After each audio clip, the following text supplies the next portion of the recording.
estamos en un nuevo conversatorio en el marco del foro Creando Ideas Federales para Pensar la Argentina, una iniciativa promovida por el ISEPSI que busca aportar al intercambio de ideas y propuestas para pensar la realidad de la Argentina actual. Es poder analizar y discutir ideas, coyunturas y propuestas sectoriales y generales para pensar un país y un modelo de desarrollo nacional, federal e integrado.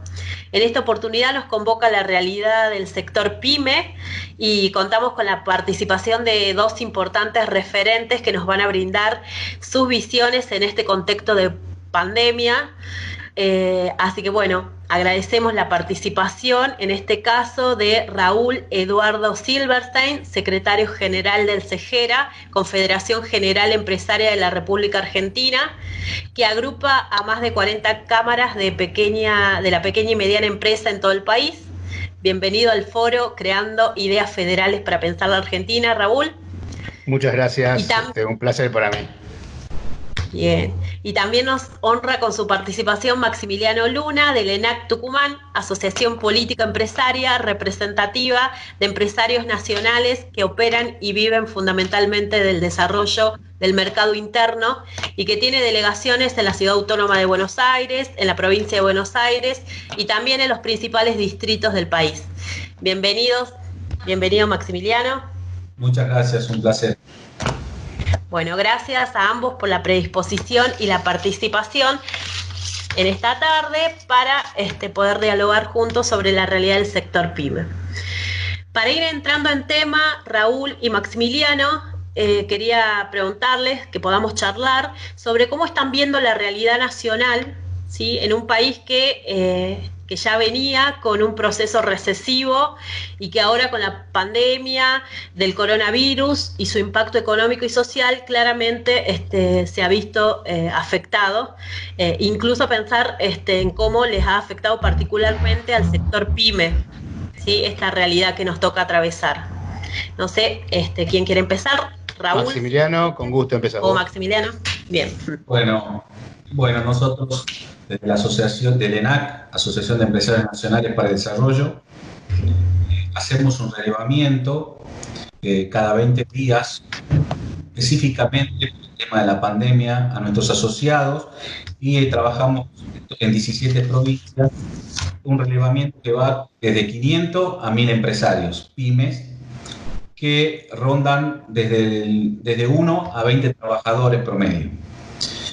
Nuestro último trabajo, nuestro último relevamiento nos tiró un dato muy negativo.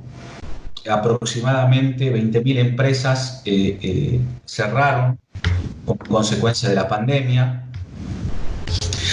Del espectro, casi un 20% de empresas del total, llamemos el total a cerca de 500.000 empresas que hay en Argentina, pequeñas y medianas y grandes, en totalidad de la población de empresas. De esas empresas, el 20% están muy complicadas porque realmente hay actividades que no se pueden realizar, como el tema de eventos, como el tema de la gastronomía. En muchas provincias eso está cerrado. Y bueno, la realidad es que una situación bastante compleja, nueva para muchos dirigentes, porque si bien veníamos con un problema a nivel productivo en la Argentina en el gobierno pasado, que nos dejó, para dejar un número, 25.000 empresas pymes menos, y llegó la pandemia con pocos ahorros, con gente muy endeudada, y con empresarios que hoy muchos están reestructurando, tratan de ver qué hacer para poder subsistir, esperando de alguna manera, si bien el gobierno nacional dejó o dio algunas herramientas muy importantes para el sector, pero como que falta focalizar un poco más, creo, en el sector que más de las empresas más chicas de la Argentina. Esa es la visión, eso es los datos que...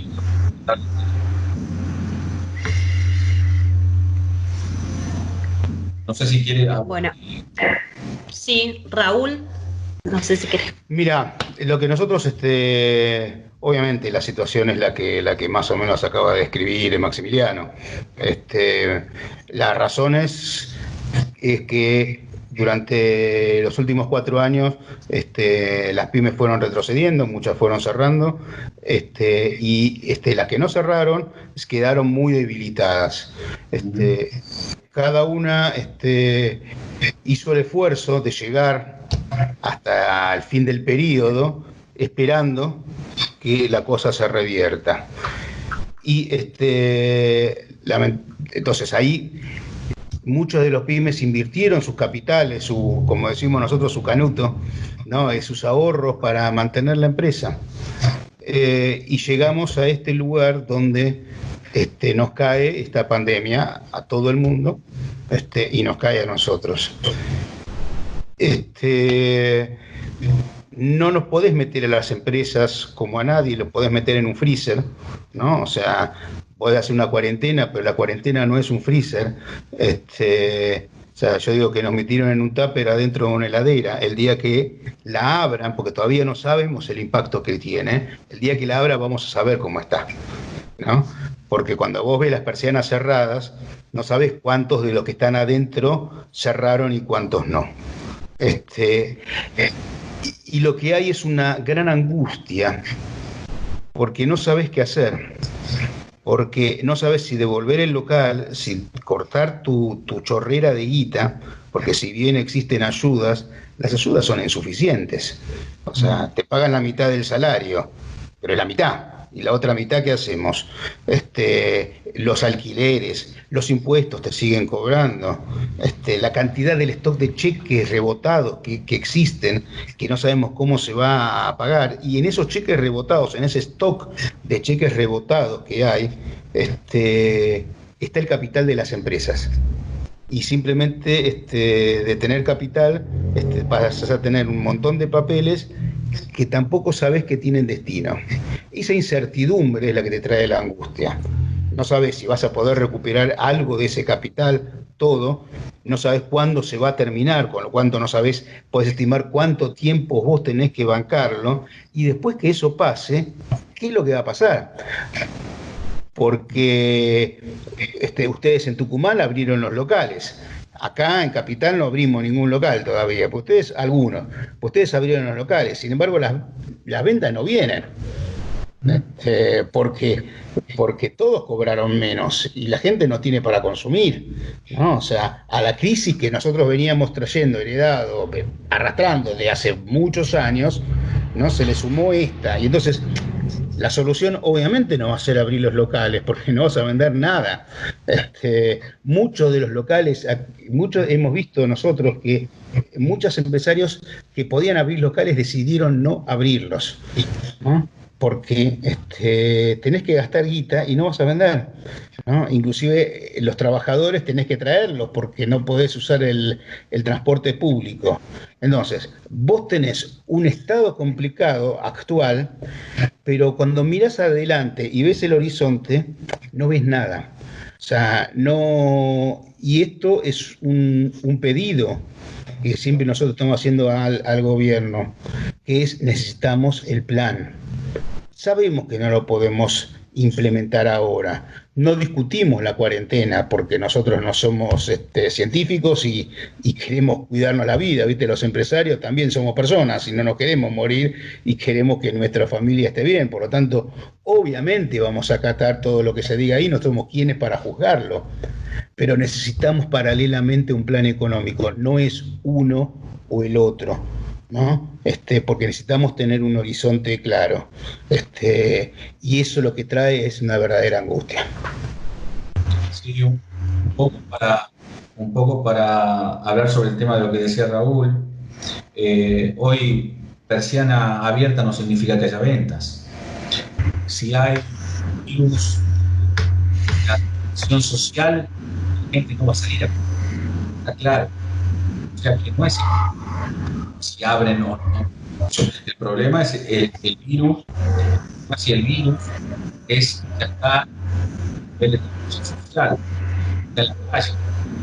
Y por otro lado, es una situación tan compleja y es una situación tan nueva para mucha gente que no vivió esto.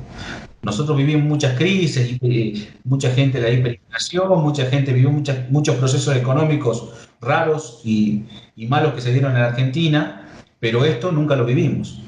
No hay gobierno que lo haya vivido, no hay nadie que lo haya vivido esto.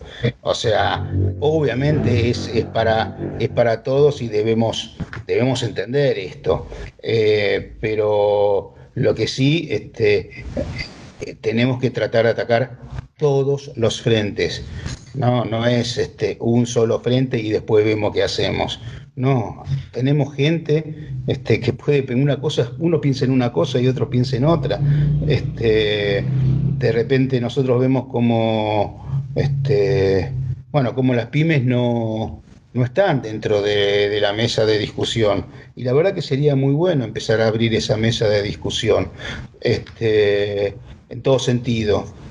Nosotros también tenemos algunos errores, las pymes, en cuanto a la dirigencia, ¿no? De dividirnos en 20 millones de fracciones y demás. Y la verdad, si tenemos una empresa, si pagamos salarios, estamos en la misma y las cuestiones políticas quedan de lado y tenemos que buscar una manera institucional de poder presentarnos ante el poder político y decir, estas son las necesidades. Sí, respecto a esto que estás comentando, Raúl, y un poco lo que decías, Maximiliano, con este trabajo que ustedes están haciendo de encuestas, por ahí sí podríamos plantear cuáles son, o cómo ven ustedes, cuáles son las demandas y los problemas que tienen, teniendo en cuenta la diversidad de actividades que representan las pymes y también en un contexto federal, digamos, esto que decía, las distintas medidas que se han ido tomando en las distintas provincias, como para ir a fondo en esto, ¿no? De poder expresar cuáles están siendo las dificultades, los problemas específicos que tienen hacia adentro y también las demandas que se generan teniendo en cuenta esa diversidad.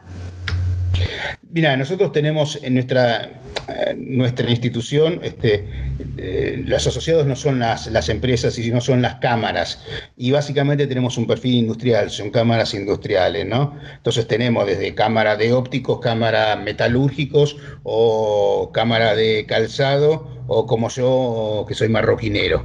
Es nuestro perfil, nosotros tenemos cámaras. Con lo cual las cámaras nos dicen a nosotros, nos sentamos mediante estas cuestiones tecnológicas, y la verdad que no son muchas las cuestiones que hoy, por causa de la pandemia o la cuarentena, estamos padeciendo. No son muchas, ¿no? Una es quién financia las pérdidas, ¿no? O sea, cuando vos parás, ¿quién se debe hacer cargo de todo eso?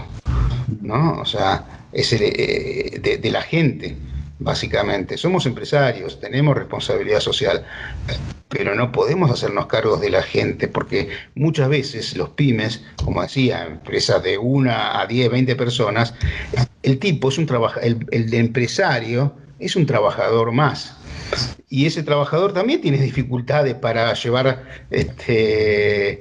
la comida a su casa, porque también depende del día a día, ¿no? Entonces, ¿y eso qué pasa? ¿Qué pasa con ese entramado productivo, ¿no? De miles y miles de empresas que hoy tienen facturación cero, ¿no? Y los gastos les siguen corriendo?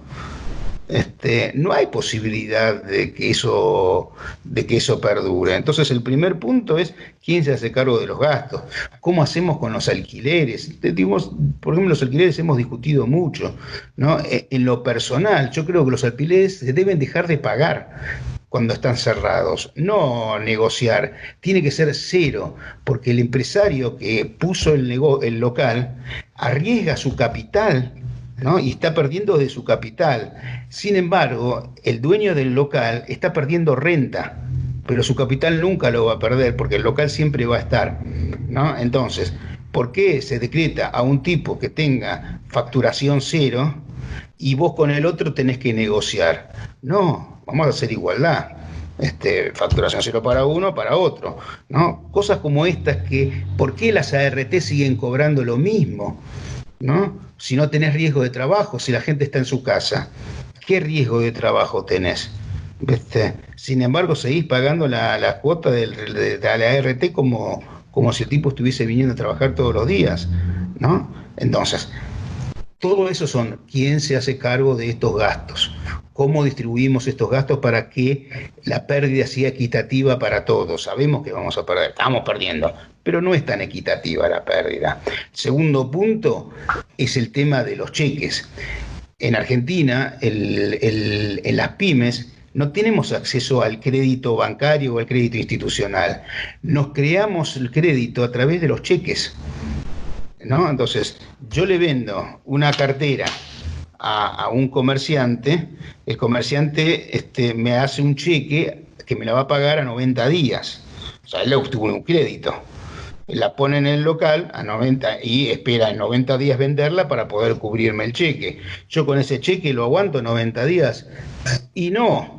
¿Qué hago con el cheque? Voy a mi proveedor y le compro mercadería. Eso se llama cadena de pagos, ¿no? Y el instrumento es el cheque por el cual nosotros vamos teniendo crédito. Ahora, se nos cae la cadena de pagos y se nos cae el instrumento de crédito, ¿no? Sí. Y ahí está el stock de nuestro capital, o sea, ¿no? Nuestra rueda. Se nos corta la rueda porque se costó adelante.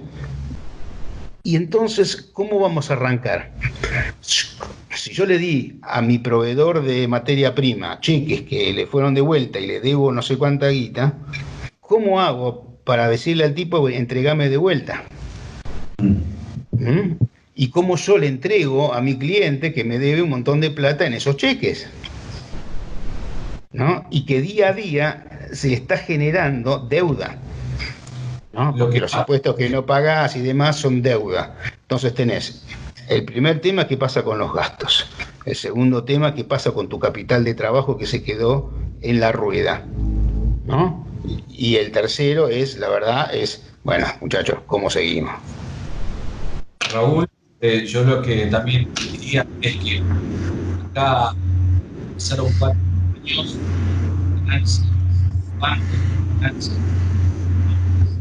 únicas en el mundo, en Argentina, con tasas exorbitantes, y hoy que necesitamos los pymes de los bancos, no están siendo consecuentes con sus clientes, inclusive de muchos años, no están colaborando en esta situación y se sienten totalmente aparte de todo lo que está pasando.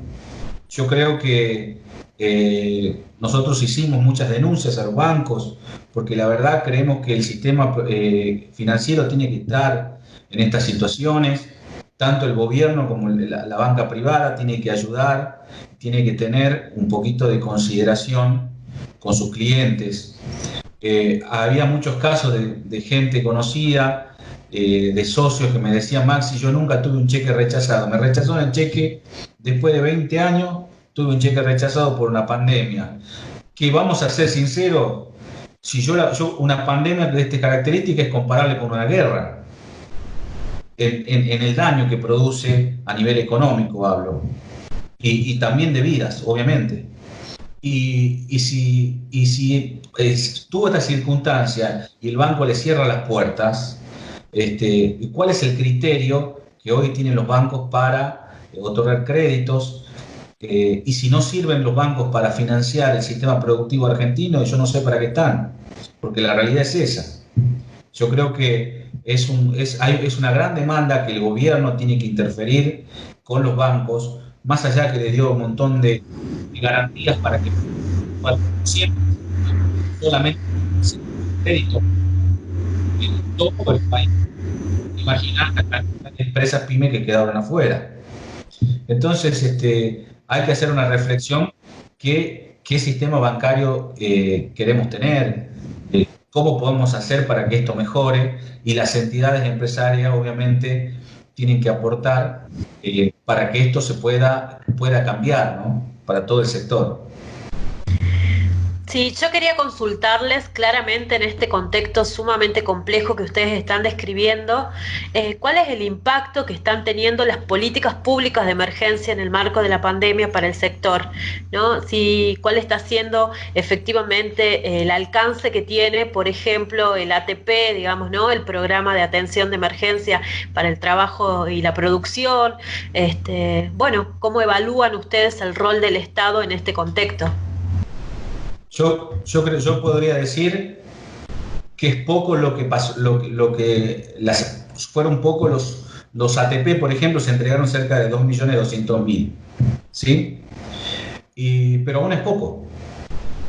Pero es poco, pero fue el accionar más grande de la historia de la vuelta a la democracia para ayudar a las pymes. O sea, hay que analizarlo. Todas las acciones que se están haciendo dan sabor a poco por la situación.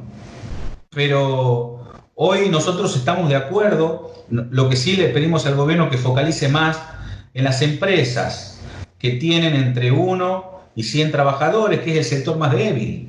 Ahí tiene que hacer foco. No tiene que entregar un ATP a un techín en donde se consume, podría ayudar a 1.000 empresas ayudando a una multinacional monopólica.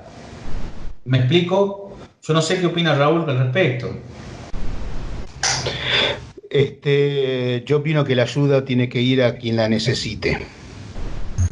Y quien devuelve el dinero quiere decir que no lo necesita. Obviamente. Entonces, la ayuda tiene que ir a quien la necesita, ¿no? Si a vos te dicen, yo te ayudo a pagar la mitad de tus salarios, pero no podés repartir ganancias por un año, ¿no? Bueno, es lógico, porque parte de las ganancias es la ayuda que te está dando el gobierno. Si vos tenés ganancias, bueno, la ganancia es parte de lo que es del ATP, y eso no puede ser, no debería ser, ¿no? Sin embargo, entonces, ¿qué hacen? La devuelven. Si yo necesito para pagar los salarios y no tengo otra cosa, yo no devuelvo nada, nunca, ¿no? Porque si lo devuelvo es porque no lo necesito. Y hubo muchas empresas que lo hicieron, que devolvieron. Entonces, creo que habría que ajustar un poquito más, ¿no? Y saber a quién hay que darle el 100%. Porque a muchas empresas, si no le das el 100% hoy para que mantenga su vínculo laboral con el trabajador, lo vas a tener que dar mañana, ¿viste? Como una ayuda de desocupados. Y eso es lo peor que te puede pasar.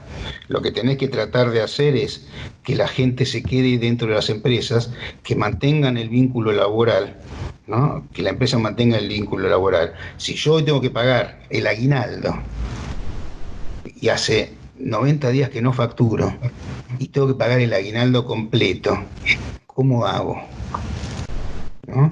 Entonces, lo más probable es que yo decida cerrar mi empresa. Cerrarla. Porque no podés despedir, porque no podés hacer ninguna otra maniobra. La única maniobra que te queda es cerrar la empresa. Y eso hay que tratar de evitarlo a toda costa, ¿no? Entonces, ¿qué es lo que pienso de esto? Es que sí es insuficiente, ¿no?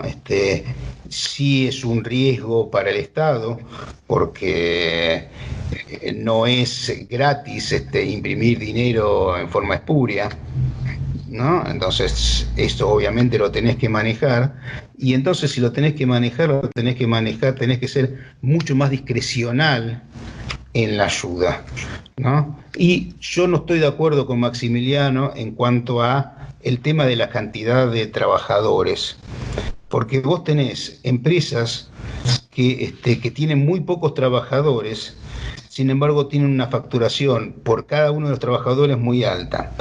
Si yo, como te dije, soy marroquinero, las fábricas de marroquinería necesitan una cantidad de gente para fabricar las carteras, y el importador necesita mucha menos gente para importar las carteras, ¿ok?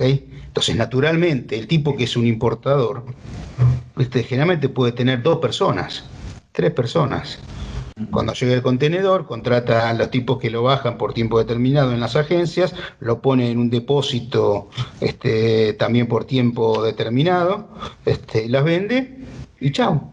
Y el tipo tiene muy pocos trabajadores. Para fabricar, para vender esas carteras nacionales necesitas muchos más trabajadores. Entonces, creo que el tamaño de la empresa no es algo definitorio, la cantidad de trabajadores, sino la composición de cómo produce esa empresa, de cuál es el negocio de esa empresa, ¿no? Y ahí te vas a ver si son de capital intensivo o de mano de obra intensiva.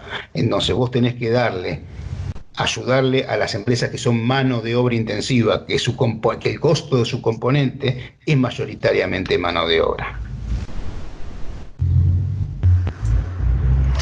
Bien, sí, y pensando en esto del rol del Estado y quizás planteándole algún asunto de coyuntura, quería saber, a ver si pueden compartir en este espacio, cuál es la visión que tienen desde el sector sobre la situación justamente de Vicentín, que estuvimos hablando, que tuvo repercusión en este tiempo. Bueno, ¿qué visión tienen ustedes desde el sector respecto a las medidas que se tomaron desde el Estado con respecto a esa situación? Bueno, pensamos que se tomó la decisión correcta. Pensamos que Vicentín es una empresa estratégica que necesitamos porque esa empresa dejó a más de 250 productores sin pagarle. 2.000, te quedó con un cero, te faltó 2.500. 2.500 productores sin pagarles. Se están descubriendo maniobras en donde no producían, en donde mandaban la mercadería, los granos a Paraguay. Una serie de irregularidades que no solamente la gente de acá de la Argentina sabía, sino entidades internacionales de crédito. Yo creo que está muy bien lo que se hizo.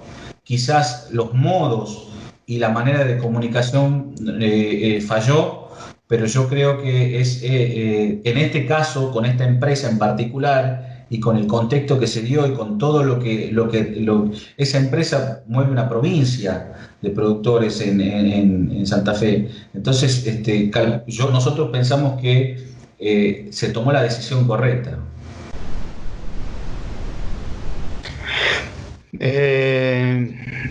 Yo no sé si se tomó la decisión correcta o había alguna otra decisión mejor para tomar. Lo que sí, estoy de acuerdo que había que tomar una decisión, que no se lo podía dejar esto pasar así nomás. O sea, según parece, y lo digo parece porque no están las pruebas, hubo movimientos ilegales, hubo desfalcos, ¿no? Hubo vaciamiento de empresa a través de empresas offshore, ¿no? Eso tiene que ir a la justicia en forma inmediata, ¿no?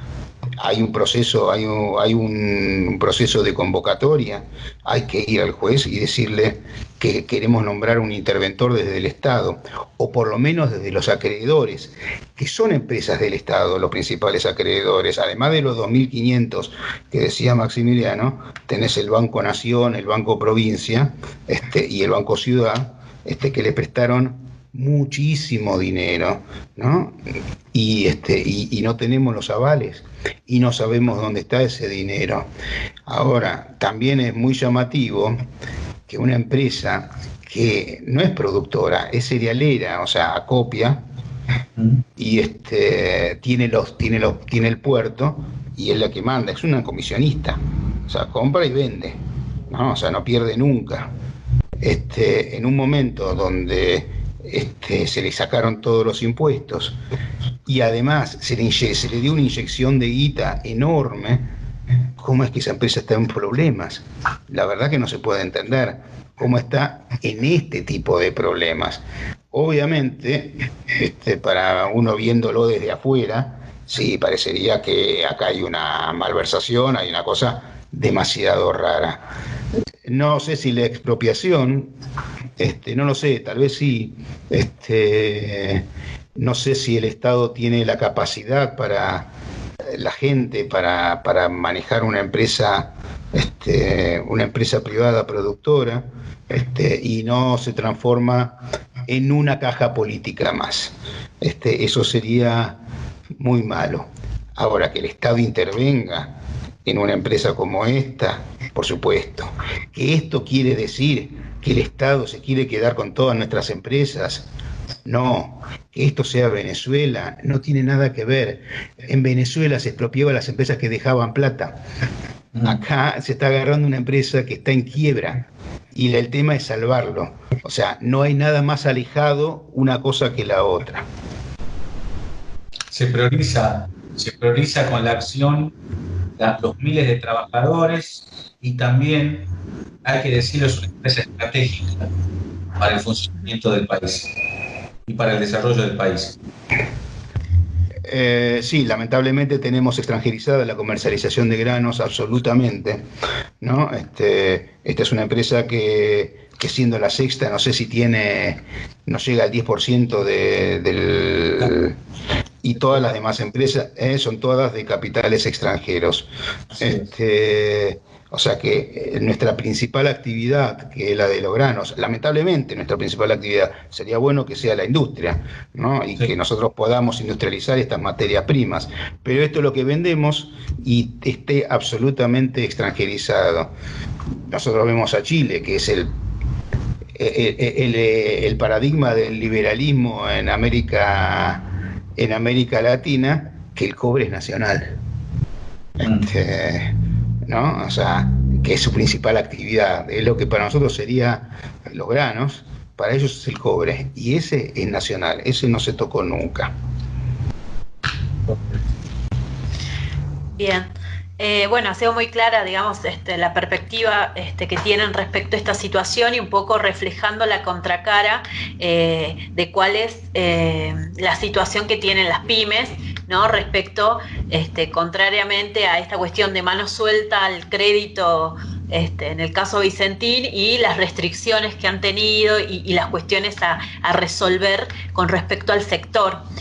Yo les quería preguntar esto justamente, ¿cuáles son las perspectivas que ustedes ven a la situación del país? ¿Sí? Un poco ya la han reflejado en las otras respuestas, pero bueno, ¿cuál es la perspectiva que ven ustedes incluso para las pymes? ¿Y qué rol debería jugar el Estado en un modelo de desarrollo nacional justamente que tenga un fuerte eje en el mercado interno y las pymes? Bueno, hay una diferenciación. Esta pandemia, a nosotros en el interior, hay muchas provincias que están trabajando normalmente, ¿no? Y hoy, como modelo de desarrollo, como visión, no por la pandemia esta, sino por lo que ya venimos pensando, los sectores empresarios del interior y actividad y la economía regionales, es que nosotros tenemos que empezar a mirar al norte. No puede ser que yo, un empresario de Tucumán, tenga que mandar un pallet de mercadería a Chaco, y ese pallet de mercadería tenga que hacer 1.200 kilómetros a 1.000 kilómetros a Santa Fe o a Buenos Aires para enganchar con otro camión que lo llevaría directamente por 800, 900 kilómetros más a mi pallet, en donde todo sale el doble. La conectividad es un tema pendiente. El Plan Belgrano como principal eje que fue nombrado en el gobierno anterior, no pasó nada. Y el interior sigue con su Producto Bruto Interno de hace 20 años, no puede crecer. Y la realidad es esa, que tenemos que abrir, no tenemos conectividad entre las provincias del norte, norte grande hablo, y yo creo que toda la actividad económica sigue centralizada en Buenos Aires, en el puerto. Mientras nosotros nos cambiemos eso, no vamos a poder tener un desarrollo en el interior, y por lo tanto vamos a estar siempre supeditados a la economía de Buenos Aires. Y lo que nosotros planteamos es eso. Tenemos que empezar a mirar la economía en el interior, como lo hicieron nuestros antepasados, los indígenas que manejaban toda la ruta del oro y toda América Latina estaba conectada. Nosotros hoy lo que queremos, hoy lo que tiene en la cabeza el empresario dice, ¿cómo puedo hacer para llegar más rápido al puerto? Cuando tenés que pensar cómo puedo hacer para llegar más rápido al norte de Chile, para llegar a Bolivia, para llegar a Brasil, para llegar a Paraguay. Entonces, yo creo que ahí está parte de las soluciones en la creación de nuevas empresas en el interior. No sé qué opina Raúl. Había silenciado el micrófono. Eso no es la solución de las provincias del interior, esa es la solución de la Argentina toda. Porque ese problema del interior, nosotros, de no ser un país federal, no te creas que nos es gratis también en capital, ¿no? Porque el hacinamiento que nosotros vivimos acá, dada que las economías regionales expulsan a su gente y no tienen otra que venir a la capital a intentar tener algún sustento, eso perjudica la vida principalmente de esa gente que dejó su ciudad, dejó su lugar y se metió en una villa a ver si consigue algo, y esto hace que nosotros vivamos hacinados en una ciudad con millones de dificultades, en un conurbano, ¿no? Y en general con todas las ciudades industrializadas.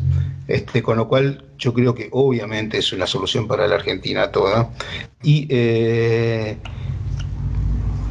o sea, yo tengo un mensaje, ¿cómo salimos de esto? O sea, podés salir, o sea, creo que nosotros vivimos con una economía primaria, ¿no? O sea, se dice que las economías de los países es lo que exportan. Si vos exportás bienes industrializados, sos un país industrializado. Si vos exportás bienes primarios, sos un país de economía primaria. Pues nosotros somos un país de economía primaria. Y esta economía primaria la tenemos de hace siglos, ¿no? No es de hoy. Y eso, salvo algunas veces que se intentó revertir para hacer una industria, la verdad que nos dejó en esta situación de ser una economía primaria. Con lo cual, si nunca se hizo nada, quiere decir que todo está por hacerse. Y que todo esté por hacerse no es una mala noticia, es una buena noticia, ¿no, muchachos? Tenemos todo para hacer. Yo creo que el interior va a tener una gran responsabilidad para esto. Yo creo que existen provincias ricas, bueno, nosotros tenemos provincias muy ricas, inviables.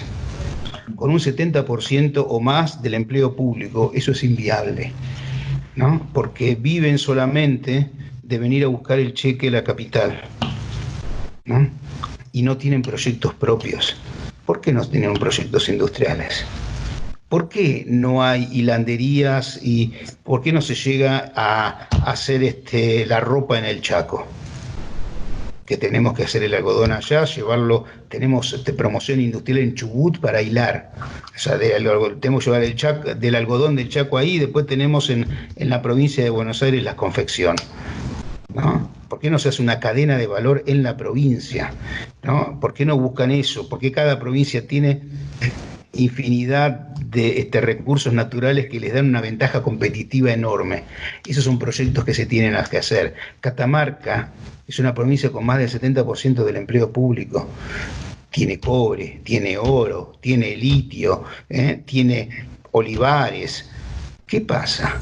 ¿Por qué no hay un proyecto industrial ahí, ¿no? Entonces, yo creo que es importante que las asociaciones nuestras, sobre todo las asociaciones que tenemos en el interior y en la capital, podamos hacer esto, podamos visibilizar la necesidad de estos proyectos, ¿no? Y este proyecto no es más que un proyecto de país, llamarlo pacto social, llamarlo lo que quieras, ¿no? Creo que esta pandemia nos pone en carne viva como para saber que tenemos que hacer estas reformas de una buena vez. No le cargo las tintas a nadie de los gobiernos, porque digo, desde hace 100 años pasaron de todo gobierno de todo tipo. Sin embargo, este cambio no se ha efectuado. Hubo algunos intentos. En el 73 se plasmó un intento que se vino elaborando desde hacía un tiempo, que justamente fue el Acta de Catamarca, ¿no? Ahora mencioné Catamarca, que fundó la vieja CGE, ¿no? Con Helvar, y no por nada esa CGE vino del interior a la capital, porque es ahí donde se veían las falencias, ¿no? O sea, Helvar estaba en Tucumán, y después fue a Catamarca, y de ahí, conociendo a los pequeños empresarios de ahí, es que fue construyendo este colectivo que nosotros ahora intentamos refundar.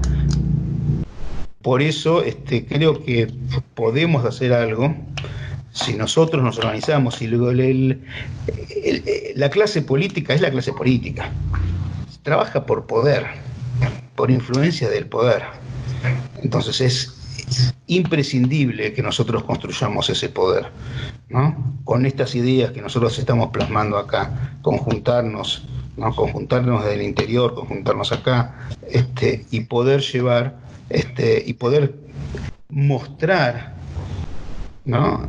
Esta generación de valor que nosotros podemos tener a partir de nuestros recursos naturales, ¿no? No es hacemos todo y no importamos nada. Pero flaco, yo no necesito importar vino, yo no necesito importar los cables de cobre para mi fábrica, como estoy haciendo, si nosotros producimos cobre. Pero el cobre, ¿qué pasa? El cobre se dinamita, se hace un barroducto, se le hace barro, se pone un barroducto, se va al puerto de Santa Fe, y de ahí se va. Y también, me olvidé de Catamarca, y ustedes también en Tucumán tienen litio, ¿no? Que es una de las riquezas. Jujuy, Catamarca, sí, Jujuy es la que más tiene, y de manera muy barata. A ver, tenemos el 80% del litio entre Argentina, Bolivia y Chile. ¿Cómo no hacemos la OPEP del litio? Yo se lo había propuesto al gobierno, a Cristina. Hagamos la OPEP del litio, que el litio no se vaya sin industrializar de acá, ¿no? Si los autos van a ser a litio, si los autos van a ser eléctricos o híbridos, ¿no? Las baterías van a ser fundamentales, y quien tenga el insumo para hacer las baterías es como tener el petróleo de los años 70. Exacto. No lo podemos regalar, porque si no, estamos con las venas abiertas, como decía Galeano. Y quiero dar un mensaje esperanzador, porque además los empresarios somos optimistas por naturaleza, si no, no podríamos tener empresa, si no, no arriesgamos nuestra guita, la guita de nuestra familia. Somos optimistas enfermos. Somos llorones, sí, somos llorones, pero somos optimistas enfermos, y arriesgamos y nos caemos y nos volvemos a levantar y la volvemos a hacer, ¿no? Y sabemos eludirla, y eludimos algún impuesto, y lo eludimos porque es la manera de sobrevivir. Por eso también se hace falta una reforma tributaria, pero la reforma, ¿no? Para no dejarnos en offside, y ver cuáles son las realidades y segmentar a las empresas. No es lo mismo una empresa grande que una empresa chica, una empresa de capital intensivo que una empresa de mano de obra intensiva. Entonces, en eso hay que estudiarlo, en eso hay que verlo, y para eso hace falta una verdadera convocatoria a todos los sectores. Sí. Yo creo que la iniciativa que tuvo el gobierno nacional es esencial, que por el tema, obviamente, de la pandemia, todo se llevó a lo urgente, pero creo que ese es el camino también, eso es importante. Y que no solamente se haga el consejo, sino nosotros acá en Tucumán estamos trabajando también por el Consejo Económico y Social Provincial, en donde sea una voz fuerte de las instituciones intermedias, para que tenga injerencia en el gobierno actual, y generar herramientas y ayudar al gobierno de turno para que podamos salir todo adelante. Pero, por ejemplo, a ver, Maximiliano, por ejemplo, yo no conozco las internas de las agrupaciones en las provincias. La verdad no conozco. Sé que hay una federación de Tucumán, ¿no? Así es.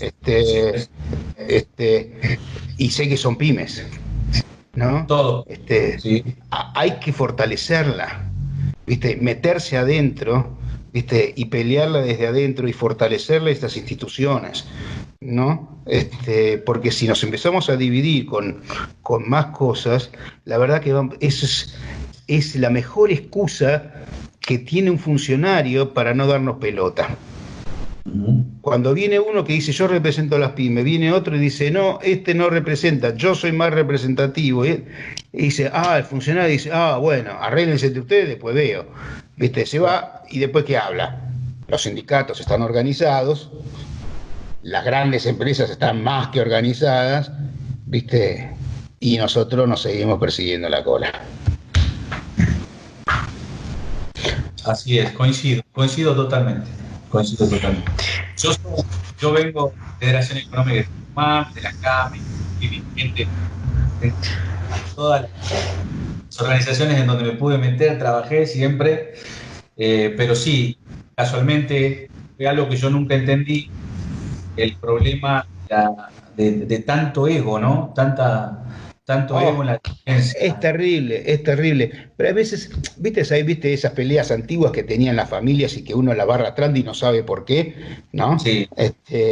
Eso también pasaba con nuestras instituciones. Nosotros, Segera y CAME éramos enemigas. Sí. ¿Por qué somos enemigas? ¿Qué tenemos? Está bien, había un dirigente allá que no nos quería a nosotros, había nosotros que nos mirábamos con desconfianza a ellos, pero yo con los empresarios que están ahí adentro sí soy igual, ¿no? Y pudimos sacar todos esos problemas porque se fue alguno que era súper personalista y pudimos hacer una pequeña esbozo de unión con CAME y meternos y hacer la CGE, que queremos que sea la vieja CGE, aquella de Gelbar que estaba contando, que sea la que nos agrupe a todos. Cada uno tiene su identidad, tiene su partido político, pero en esto estemos todos juntos. Y sobre todo en cada provincia, que son menos, y que tienen el gobernador a la mano, y a los intendentes que tienen a la mano. A la vuelta el gobernador siempre, a la vuelta de la casa. Bueno, entonces ahí los pueden agarrar, ahí pueden, y pueden influir y decirle y exigirle a los gobernadores, hacer nuestro proyecto político. La economía regional no es venderle limones a Estados Unidos. Eso es un error, eso es un horror, ¿no? Se solucionó el problema de Tucumán vendiendo limones a Estados Unidos, por favor. ¿Entendés? Lo que vos necesitas es tener todas unas cadenas de valor interna. Necesitas que los comercios se provean en Tucumán. Necesitas que los comercios sean de Tucumán. Si vos pones un hipermercado que tiene su centro acá, vos estás comprando la lechuga de La Plata. Estás sacando el dinero de la provincia, extrayendo el dinero de la provincia y matando al productor de lechugas de al lado de tu casa. Eso es la economía regional, no los limones.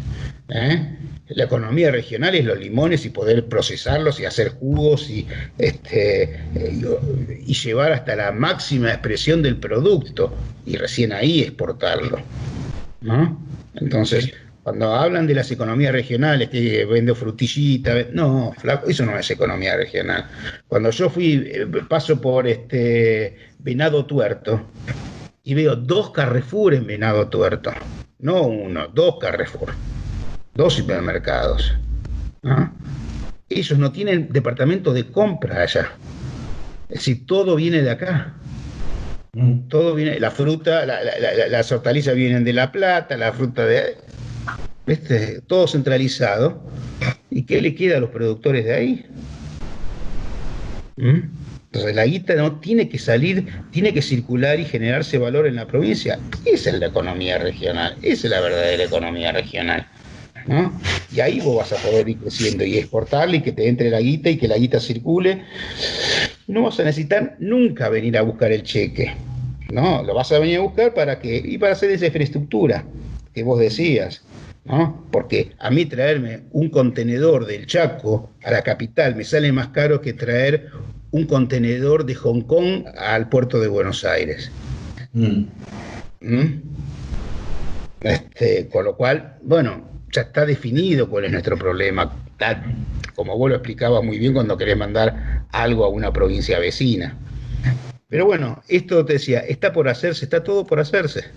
Está todo por hacerse. O sea, tenemos mucho trabajo por delante si lo queremos emprender. Bueno, me quedo con esta idea. Político, así que discúlpenme. No, muy bien, Raúl, Maximiliano, creo que hemos logrado en esta conversación poner en común estas vastas ideas que hay para pensar estas perspectivas de lo que viene, en el sentido de que vos lo planteabas, Raúl, de este todo por hacer. Me parece que la mirada desde lo federal claramente contribuye a un modelo nacional que salga de este contexto hacia adelante.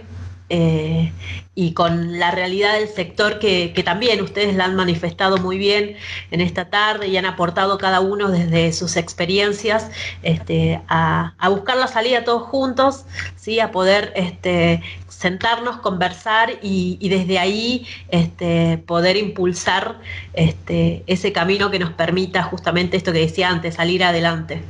Así que bueno, espero que este sea el primero de otros encuentros que podamos tener. Por mi parte ha sido muy interesante y enriquecedor escucharlos a cada uno. Y bueno, esto que les decía, que no sea la única vez, sino que sea la primera de otros encuentros que podamos tener para seguir intercambiando. Muchas gracias, la verdad yo lo disfruté mucho. Espero que Maximiliano también igual Raúl, a disposición. Hubiese sido divertido con algún empresario liberal, con algún dirigente empresario liberal, pero con Raúl coincidimos casi en 90% en todo. Un gusto, la verdad, un placer y muchas gracias y por supuesto... si es empresario, está de este lado. El resto lo convencemos. Bueno, pero si el tipo arriesga su plata, ya está de nuestro lado. No te olvides. Listo. Les mando un abrazo. Superando las grietas acá. Abrazo a los dos. Chao, gracias. chao. Que estén bien. Buenas tardes.